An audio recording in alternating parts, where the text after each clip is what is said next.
하나님께 소리해 주시는 말씀은 누가복음 19장 1절에서부터 10절까지 말씀입니다. 제가 받들어서 읽겠습니다. 예수께서 여리고에 들어가 지나가고 계셨다. 삭개오라고 하는 사람이 거기에 있었다. 그는 세관장이고 부자였다. 삭개오는 예수가 어떤 사람인지를 보려고 애썼으나 무리에게 가려서 예수를 볼 수 없었다. 그가 키가 작기 때문이었다. 그래서 그는 예수를 보려고 앞서 달려가서 뽕나무에 올라갔다. 예수께서 거기를 지나가실 것이기 때문이었다. 예수께서 그곳에 이르러서 쳐다보시고 그에게 말씀하셨다. 삭개오야, 어서 내려오너라. 오늘은 내가 네 집에서 묵어야 하겠다. 그러자 삭개오는 얼른 내려와서 기뻐하면서 예수를 모셔드렸다. 그런데 사람들이 이것을 보고서 모두 수군거리며 말하였다. 그가 죄인의 집에 묵으려고 들어갔다. 삭개오가 일어서서 주님께 말하였다. 주님, 보십시오. 내 소유의 절반을 가난한 사람들에게 주겠습니다. 또 내가 누구에게서 강제로 빼앗은 것이 있으면 4배로 하여 갚아주겠습니다. 예수께서 그에게 말씀하셨다. 오늘 구원이 이 집에 이르렀다. 이 사람도 아브라함의 자손이다. 인자는 잃은 것을 찾아 구원하러 왔다. 아멘. 하나님 말씀입니다. 자리에 앉으시겠습니다. 아멘. 우리가 가난하여도 많은 사람들을 부유하게 하는 사람이라는 전체 주제를 놓고 오늘 이 시간에 주님 때문에 더욱 부유해진 사람 삭개오에 대해서 우리가 좀 같이 살펴보고 싶습니다. 우리는 우리의 상황을 보고 우리의 필요와 우리가 하고 싶은 것을 이루는 우리의 능력을 우리 스스로가 생각하고 대부분 주위에 있는 사람들과 함께 비교해 봤을 때 내가 그것을 할 수 있나 없나 이제 이걸 가지고 흔히들 우리의 마음과 우리의 상태를 많이 판단합니다. 근데 정작 여러분, 우리의 삶을 평가하는 기준은 참 여러 가지가 있지 않겠습니까? 그런데 대부분 요즘 우리가 위기감을 느끼는 것은 우리의 모든 것들이 가치들이 이제 돈으로만 환산이 되는 것이죠. 돈으로만. 그건 얼마짜리야? 얼마면 살 수 있어? 얼마면 그와 비슷한 것을 누릴 수 있어? 그리고 사회가 발전하면서 너무 안타까운 것은 그런 재정 돈으로 비스무리한 것을 유사한 것들을 구할 수가 있어요. 유사한 것들을 돈으로. 그래서 우리가 깜빡 속기 쉽습니다.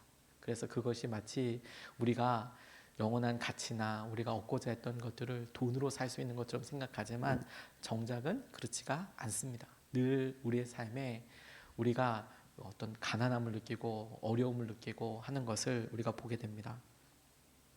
장 그르니에라고 프랑스의 부조리에 관련된 그런 소설을 쓰는 그런 사람이 있는데, 섬이라는 책에서 우리 모두의 삶이 섬과 같다, 띄엄띄엄 떨어져서 기다리는 섬과 같다, 이런 외롭게 살아가는 삶에 대해서 퍽이나 인상 깊게 썼던 글을 읽었던 적이 있습니다. 현재를 살아가는 우리의 형편을 잘 알려주는 거라고 싶어요. 우리 혼자 봤을 때 아름답고 좋아 보이지만 정작 우리는 뚝뚝 떨어져서 외로운 삶을 살고 있는데, 화려한 꽃을 피우지만 혼자서 피는 꽃은 혼자서만 외롭게 피고 있는 거죠. 그래서 외롭게 힘들게 어려움을 겪게 됩니다. 우리가 마음이 가난하다라는 표현을 쓰잖아요. 우리가 외적으로는 좀 많이 나아질 수 있고 하지만 정작 우리의 삶에서 하나님께서 하신 여러 은혜와 마음들을 가만 보면 가난해질 때가 퍽이나 많은 것 같아요. 저는 남자 중학교, 남자 고등학교를 나왔습니다.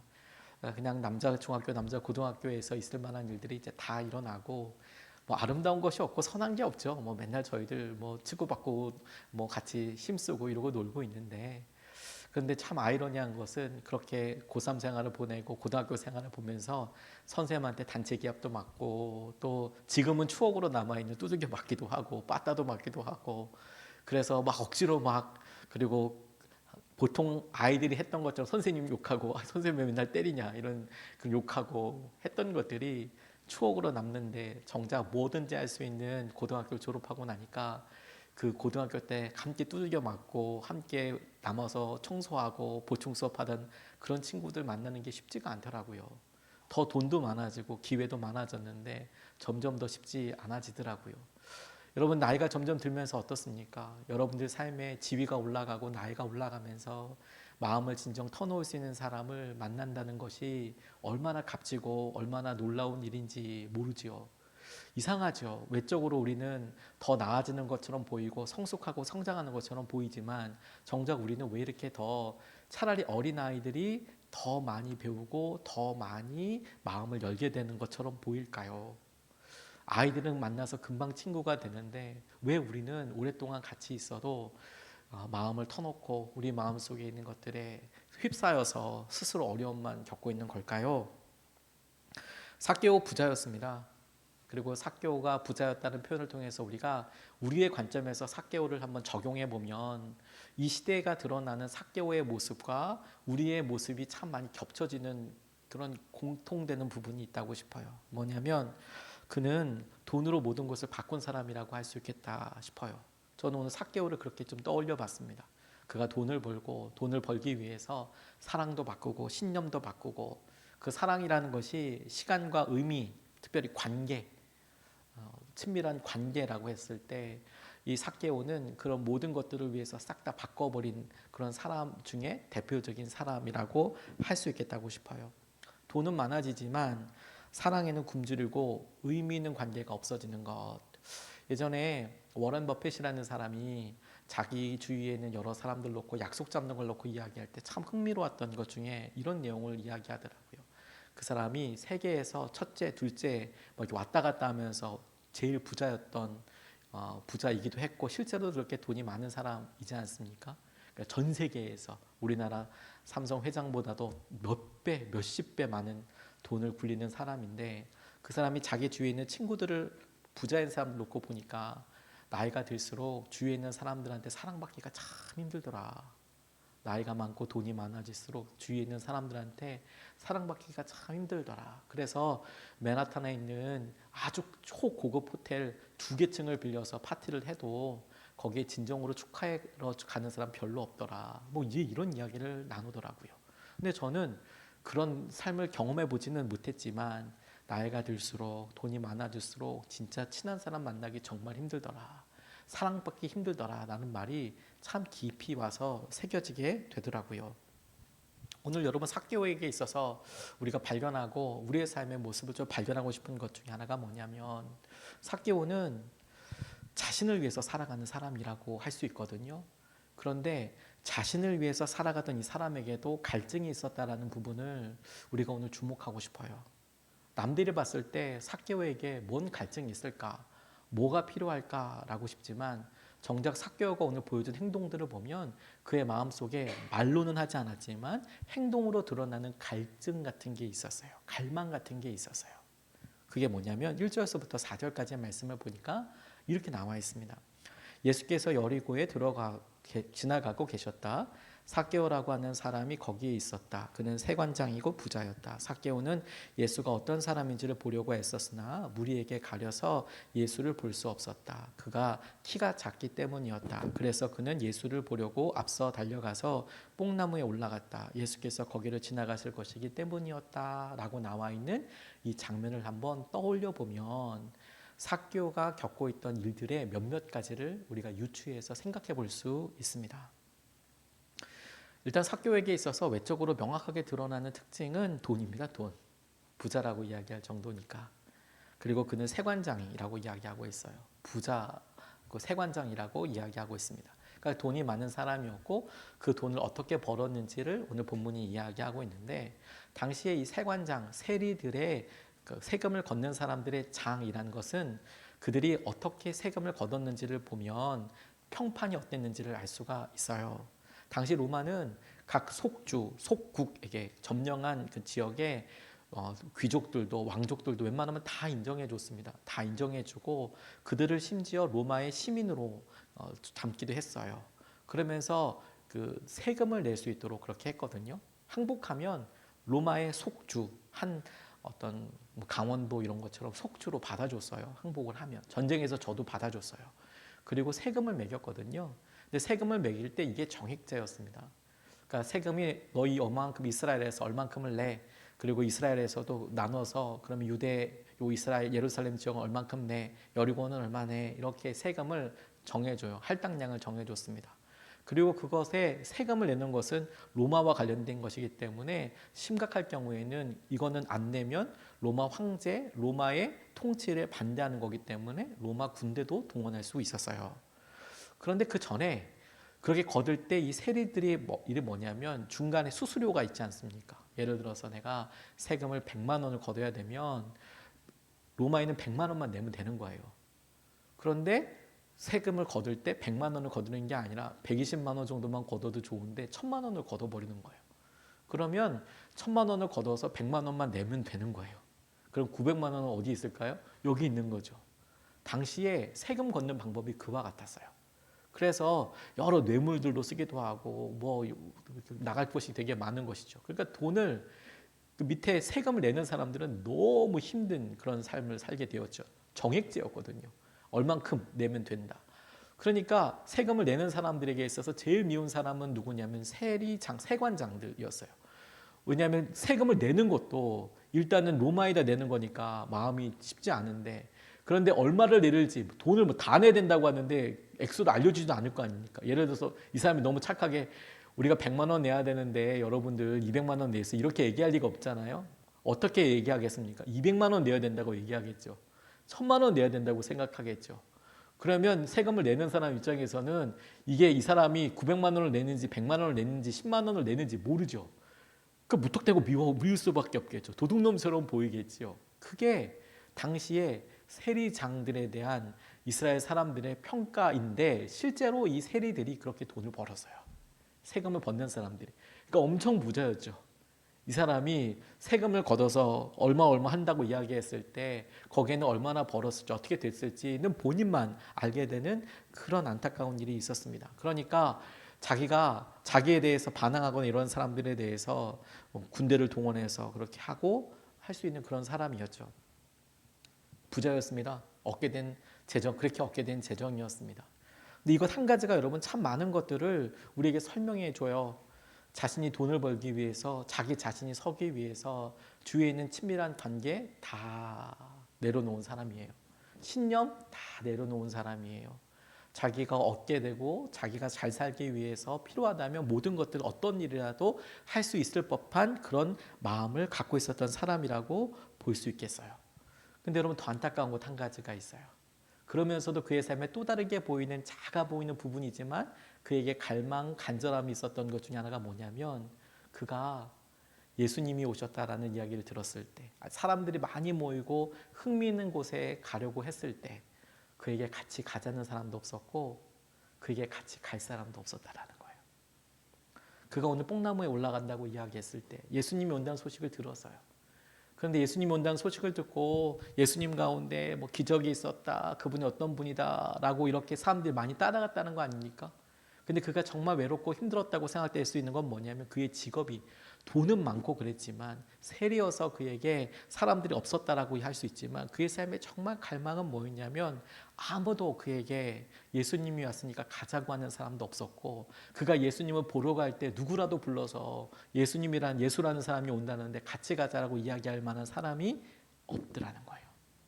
그게 갈망이고 그게 어려움 아닙니까? 어느 목사님이 자기의 삶에서 경험했던 일을 이렇게 조심스럽게 나누시는데, 자기가 어렵고 힘든 여러 일들을 겪고 상담을 하려고 본인이 생각을 해보니까 전화기를 이렇게 보고 자기 힘든 것들을 솔직히 이야기할 수 있는 사람들을 보려고 이렇게 이야기하니 전화할 사람이 없더라는 거예요. 핸드폰 번호에는 그렇게 많은 사람들이 있는데, 수백 명, 수천 명이 있는데, 그런데 그 중에서 다 존경하고 다 친하고 다 좋은 분인데 정작 자기의 어려움과 아픔을 이야기할 만한 사람은 없더라. 너무너무 외롭더라. 너무너무 놀랍더라. 제가 그걸 보고 가만 생각해 보게 됐어요. 오히려 여러분, 우리의 삶에 우리가 정말로 힘들고 어려운 일들을 이렇게 보게 됐을 때, 우리가 세리장은 아니니까 라고 생각하지만 여러분, 정작 우리가 다른 사람들이 봤을 때 어머 자기는 이래서 너무너무 좋겠어, 어머 그래도 다른 사람보다는 낫잖아, 다른 사람들이 보기에 부러워할 만한 일이 참 많죠. 마치 다른 아무 속 모르는 사람이 삭개오를 보고 저 사람은 그래 성격은 그렇다고 하더라도 돈 많아서 좋겠네, 차 모여서 좋겠네, 집 모여서 좋겠네, 그렇게 얘기할 수 있겠죠. 걱정도 없고 염려도 없겠네. 저렇게 올라가면서 사람들 막 찍어 눌러가면서까지 성공한 사람이니까 아이고 저 사람은 마음에 외로움도 없겠네 싶지 모르겠지만, 정작 그의 마음속에는 뭐가 있어요? 갈증이 있어요. 사람들에 대한. 중요한 순간에 같이 갈 사람도 없고 함께 가자고 할 사람도 없어요.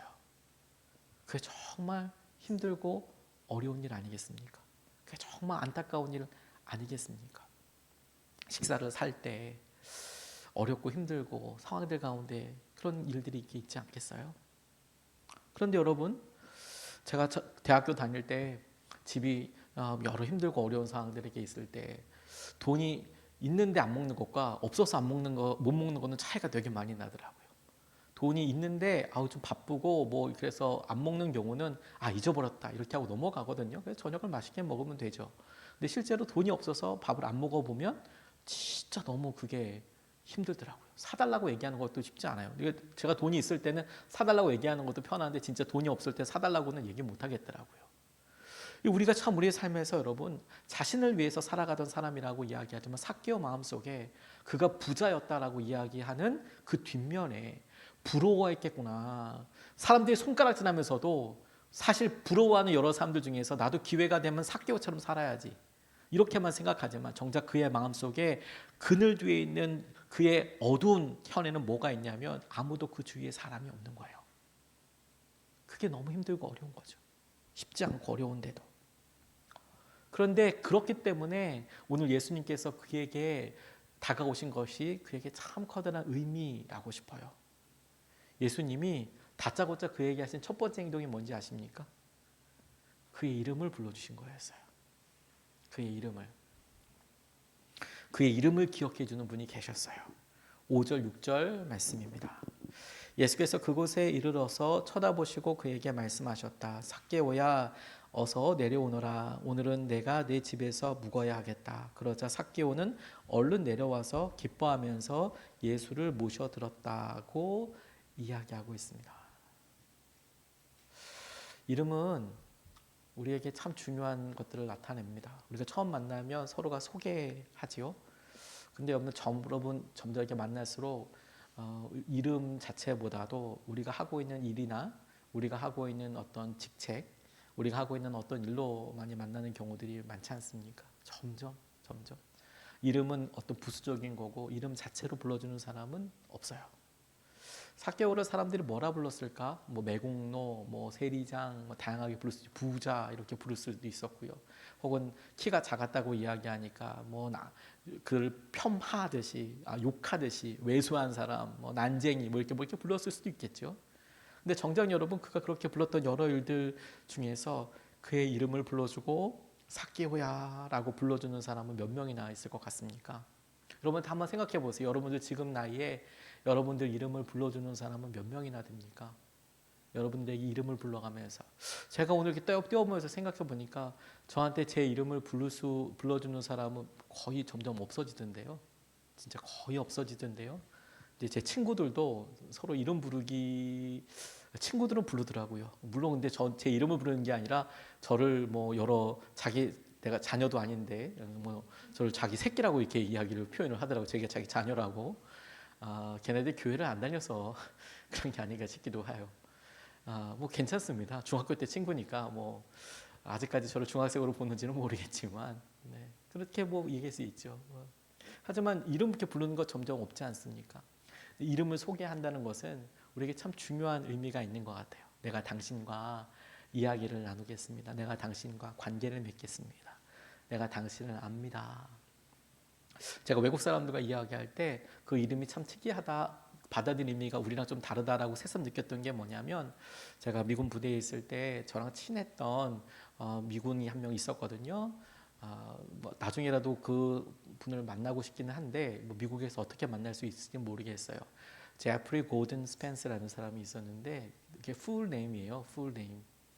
근데 헤어질 때가 돼서 본국으로 돌아갈 때가 됐고 저는 한국에서 계속 있어야 되고 그래서 이제 서로 이렇게 안타까운 석별의 정을 이렇게 이야기할 때 제가 그 이름을 기억한다고 제프리 고든 스펜스라고. 근데 보통은 성만 부르거든요. 미국 사람들은 성만 불러요. 스펜스라고만 불러요. 그리고 친구들끼리는 앞에 이름 부르고요. 제프리라고 그래서 제프라고 부르고 그래요. 근데 저는 저보다 나이가 조금 많았기 때문에 친하긴 했지만 저는 그냥 성을 불렀거든요. 스펜스라고, 서전 스펜스라고 불렀는데 근데 제가 중간 이름도 알았어요. 중간 이름 잘 안 알려주더라고요. 그래서 제가 갈 때 제프리 고든 스펜스 이렇게 불렀을 때 되게 많이 놀라더라고요. 그러니까 자기를 친밀하게 안다 혹은 자기의 배경을 안다 이런 느낌이더라고요. 삭개오도 마찬가지입니다. 예수님에게 삭개오가 대했던 행동을 보면 예수님을 전에 만나진 않았던 것 같아요. 그런데 삭개오를 예수님께서 불러오실 때 그를 세리장이라고 부른 것도 아니고 직책으로 불러준 것도 아니고 다른 어떤 것으로 부른 게 아니라 그 이름을 그대로 불러주셨어요.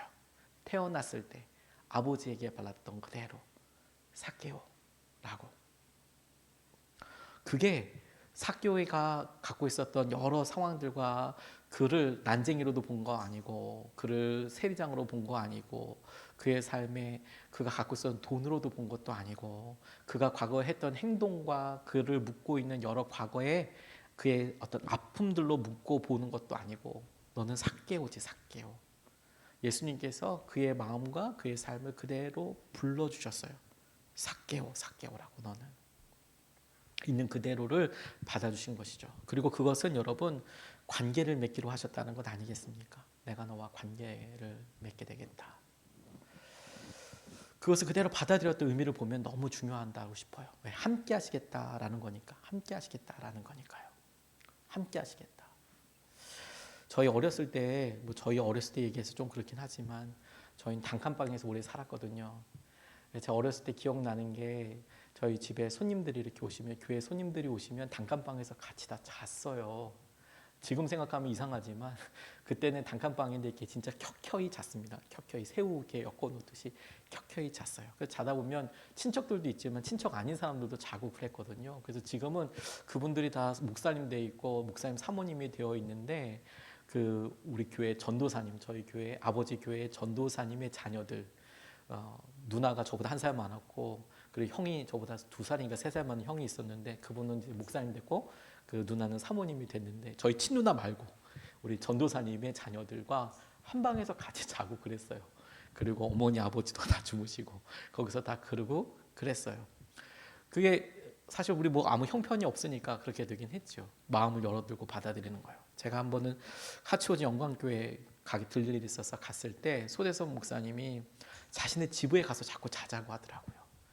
그래서 야 집에 가면 아이들도 있고 잠자리가 있으니까 불편할까 봐 제가 또 남자잖아요. 그러니까 혹시라도 그 사모님 계시는데 이게 불편할까 봐 그래서 이제 괜찮다고 하는데 자꾸 집에 가자는 거예요.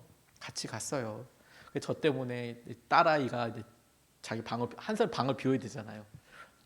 방이 2개밖에 없는데 그 방을 하나 비우고 다 한 방에서 자고 저 혼자서 이제 방에 들어서 자는데 너무 처음에 너무 불편하는 거예요. 이거 어떻게 해야 되나 이걸. 그리고 씻는 것도 이제 다 이제 학교 가고 그래야 되는데 이게 씻는 것도 그렇고. 근데 그 마음과 정성 있잖아요. 제가 받아들여졌다는 거에 대해서. 그게 특별한 의미더라고요.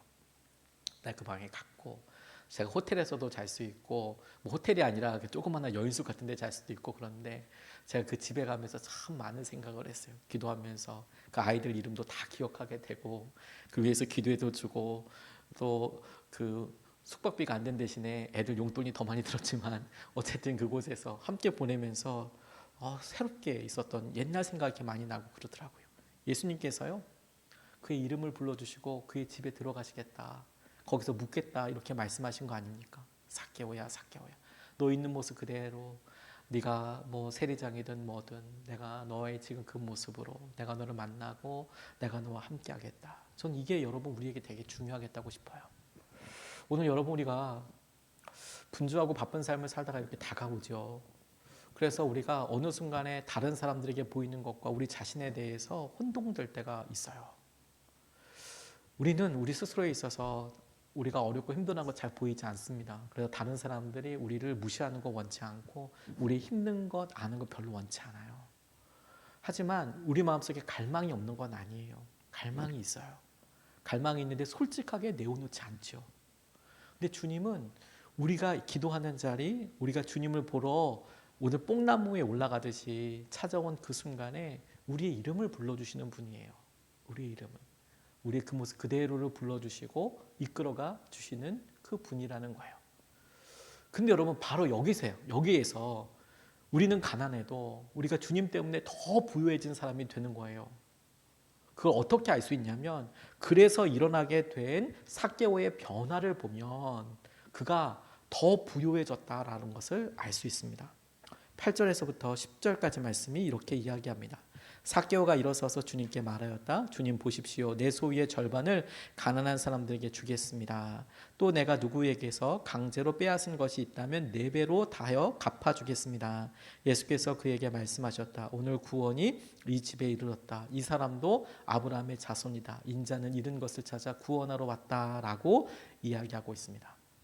앞서 설명할 때 삭개오는 부자라고 이야기하지 않았습니까? 부자여서 그 주위에 어디든 같이 가자고 할 사람도 없고 그에게 가자고 이야기하는 사람도 없는 그런 사람.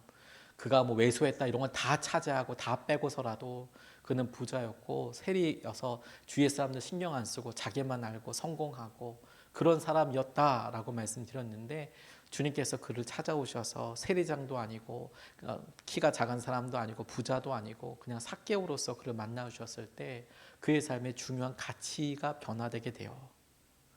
그가 나라를 팔아서라도 주위에 있는 사람을 속여서라도 부자가 됐던 그 중요한 돈, 목숨과도 중요한 그 돈을 그가 예수님이 자기 이름을 불러주시고 주위 사람들에게 어떻게 죄인들과 함께 있느냐라는 그 행동을 통해서 스스로 고쳐서 행동하는 것을 보면 놀라운 일이 일어나요. 돈 때문에 날아버렸던 사람이잖아요. 근데 그 돈을 가지고 가난한 사람을 반이나 나눠주겠다는 거예요. 그 돈 가지고 가난한 사람들에게 나눠주겠다고 이야기하는 거예요. 자기가 다른 사람들을 토색한 것이 있다면, 뺏은 것이 있다면 그것의 4배를 갚겠다는 거예요. 생각나는 대로 4배나 갚겠다고 스스로 예수님이 시켜서 한 게 아니라 너 죄 있지? 주님께서 삭개오를 만나자마자 불러서 회개하라. 너 회개 좀 해. 너 돌이켜야 돼 라고 이야기하지도 않으셨어요. 그냥 삭개오야 라고 불렀을 때 그의 갈망이 확 열려서 주님, 제가 가난한 사람들에게 제 재산의 반을 나눠주고 제가 다른 사람들에게 뺏은 것이 있다면 4배를 갚겠습니다. 자기의 목숨과도 같은 돈을 자기의 삶에 있는 관계로 바꾸게 돼요. 자기에게 있어서 여러분, 부유함을 재는 기준이 돈 하나였을 때에는 그는 아마 성공할 수 있었을 거예요. 성공한 사람이라고 부를 수도 있겠죠. 그 기준으로.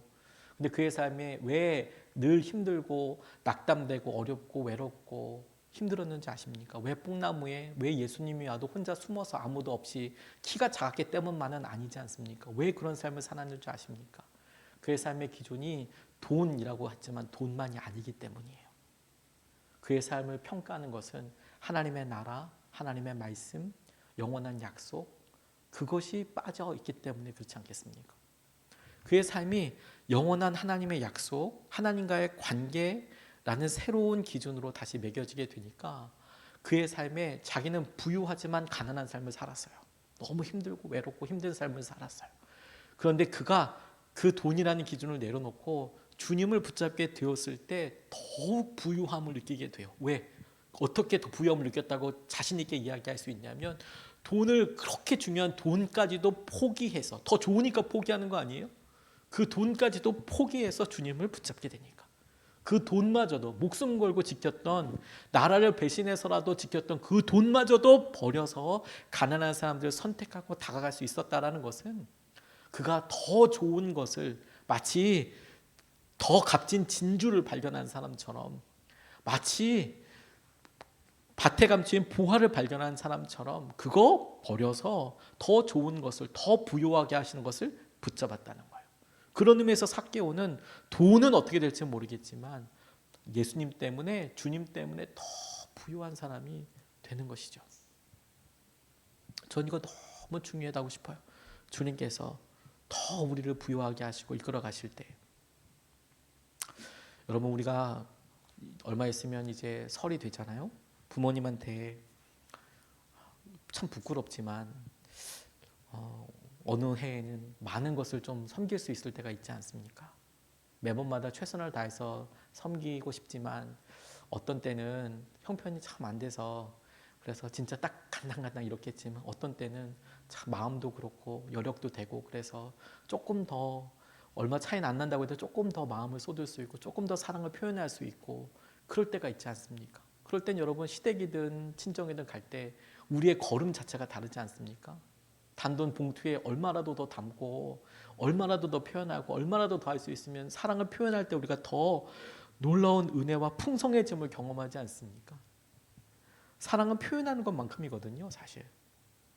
많이 가져서가 아니라 사랑은 많이 받아서가 아니라 표현하면서 더 표현을 더 많이 하면서도 풍성해지는 거거든요. 돈도 그래요. 아무리 많이 갖고 있는 사람이라고 하더라도 많이 가져서 부유한 것은 한계가 있는데 써서 부유한 것은 써서 놀랍게 하나님의 은혜를 누리게 되는 것은 정말로 큰 축복이고 은혜가 되는 거예요. 제가 이 본문 가지고 설교 들었을 때 큰 은혜가 되었던 간증 하나가 있어요. 우리 박보영 목사님이 예전에 설교하셨을 때 본인이 사역하시던 그런 근처에서 있었던 일 하나를 이렇게 알려주셨는데 안산에서 목회하셨던 한 전도사님이 전도에 그렇게 집중하셨던 그런 전도사님 한 분이 계셨답니다. 복음을 만나고 나서 펄펄 뛰는 그런 뜨거운 복음에 대한 마음으로 전도를 열심히 해야겠다. 열심히 나가서 전도하는데 집도 잡혀서 이렇게 전도를 하게 됐대요. 돈이 필요하니까. 그래서 부평의 깡시장에 가서 고리 대금업자에게 가서 집을 맡겼대요.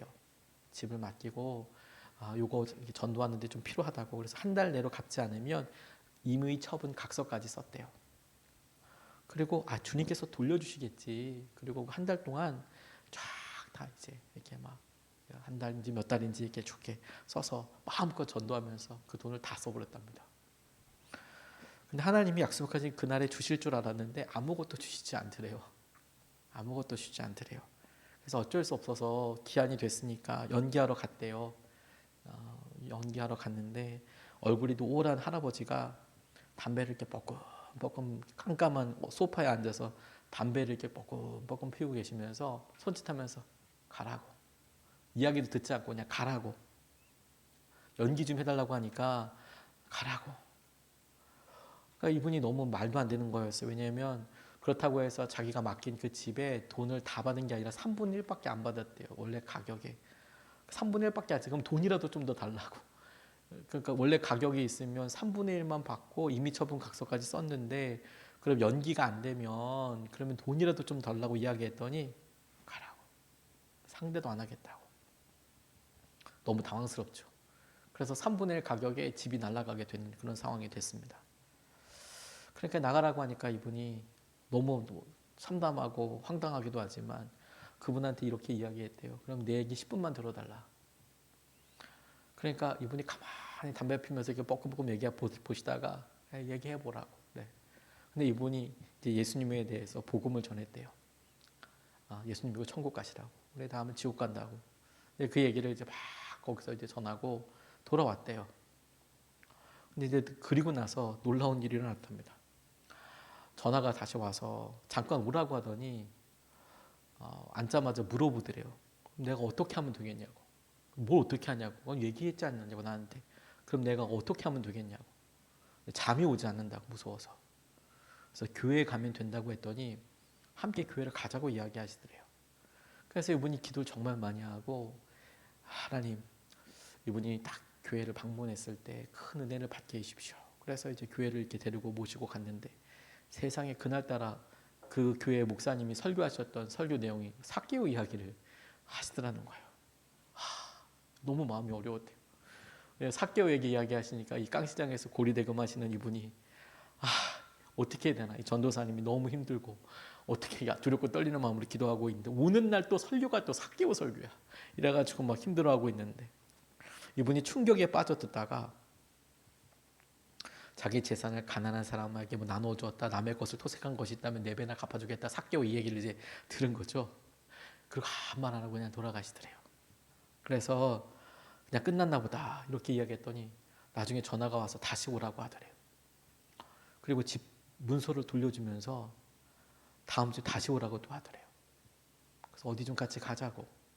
그래서 같이 갔더니 가방 하나를 들고 이 부평의 깡시장 반대쪽으로 가더니 가방을 열고 이제 거기 이제 일수 찍는 사람들한테 당신 내게 빚진 것 이제 없습니다 하고 가방을 열고 수첩을 이제 쫙쫙 지워버리기 시작하더라는 거예요.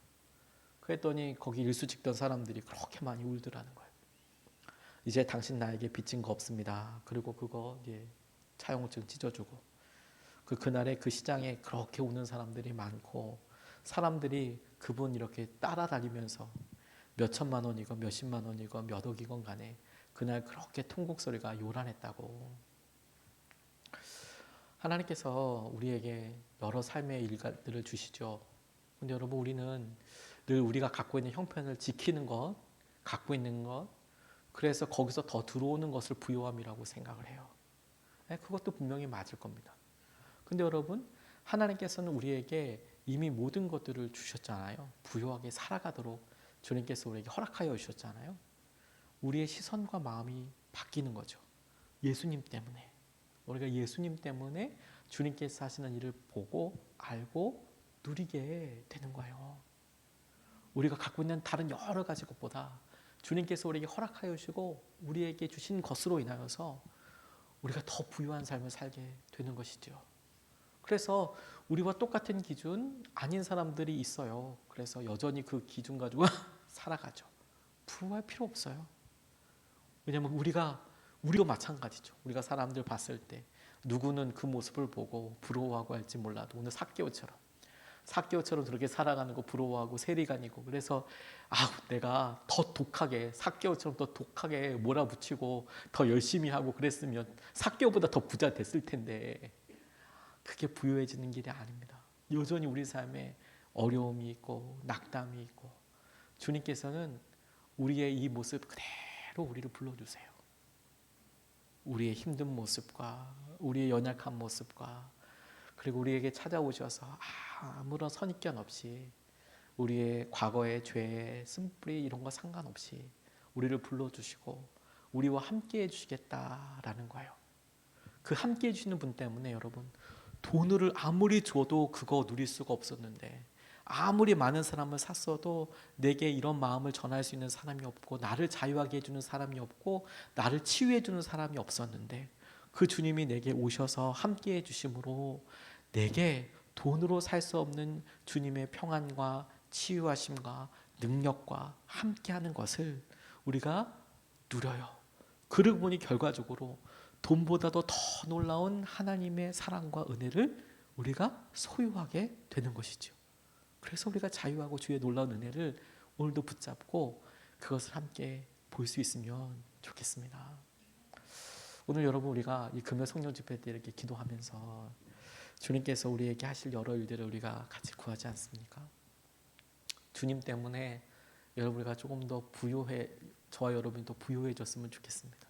오늘 우리가 주님 때문에 두려워하지 않고, 주님 때문에 우리 이름을 아시잖아요. 주님이 우리의 이름을 아시고 우리를 붙잡아 주시고 우리와 함께 해주시니까, 그러니까 염려와 걱정해서 한 걸음만 더 내디뎌 보고, 삭개오가 오늘 자기에게 이런 일이 일어날 줄 알았겠습니까? 기대는 했을 수 있겠네요. 제가 삭개오 마음에 들어가 보지는 않아서. 아무튼 얼굴에도 보고 싶었으니까 뽕나무에 올라갔겠죠. 근데 그게 뭐 예수님이 그 이름을 기억해 주시고 그런 거 아니지 않습니까? 근데 오늘 주님이 저와 여러분의 이름을 기억해 주시고 오늘 우리를 그대로 만나세요. 그러니 여러분, 우리가 가만 생각해 보니 주님, 우리가 돈으로는 부자가 아니라 우리가 마음으로는 부자고, 뭐 어떤 부자의 영역이 있죠. 근데 여러분, 근데 우리의 삶에 부족함도 있어요. 우리의 자녀가 우리를 가난하게 만들기도 하고 외롭게 하기도 하고, 우리가 처해져 있는 상황이 우리를 어렵게 하기도 하고, 우리가 아픈 여러 일들이 우리를 어렵게 만들기도 하고, 우리 안에 삭개오의 말 못한 그런 갈망이 있죠. 주님은 찾아오셔서 우리를 부유하게 하시는 분이에요. 그 주님을 우리가 붙잡고 오늘 같이 기도하고 주님 앞에 자유함을 누릴 수 있으면 좋겠습니다.